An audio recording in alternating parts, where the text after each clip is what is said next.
Hello Satanists. While the timeline of Ghost is somewhat coherent, there is a glaring plot hole that has puzzled the fandom since the release of Kiss the Go-Goat. Why does Dance Macabre show Sister and Nihil meeting in the 1980s and seemingly getting together, if they were already together in the church in the 1960s in Kiss the Go-Goat? One night I was laying in mental illness-induced insomnia, my brain swirling over Ghost, the religious elements in the timeline, when I worked out a way for Kiss the Go-Goat and Dance Macabre to work together.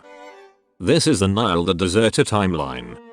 It all begins in the 1960s. Nihil has launched the Ghost project with 7 inches of satanic panic, and has Sister by his side. The church has already been established and are working to take over the world via rock music. Then the Whiskey A Go-Go incident happens. People assume Sister leaves Nihil, but it was actually Nihil who left, ashamed by what he did, deserting his role as Papa and unknowingly leaving behind his unborn child. The Ghost project is over. The church is still around but goes underground again, as there is no leader, assuming that Nihil's father is no longer fit to be Papa. Sister has her child, but does not keep it, or at least pretends to not be its mother, so it can stay in the church, and so Nihil is denied being a father to it.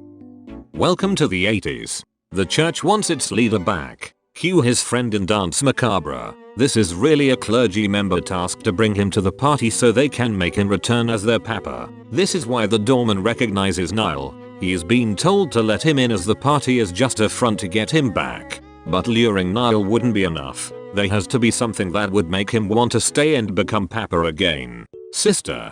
If Sister is willing to give their relationship another go, forgetting about the past, this could be enough for Nihil to return and have things they were back in the 60s. It is very clear in the video they reconnect romantically, and Nihil regains his white eye and skull paint, symbolizing his return to the church.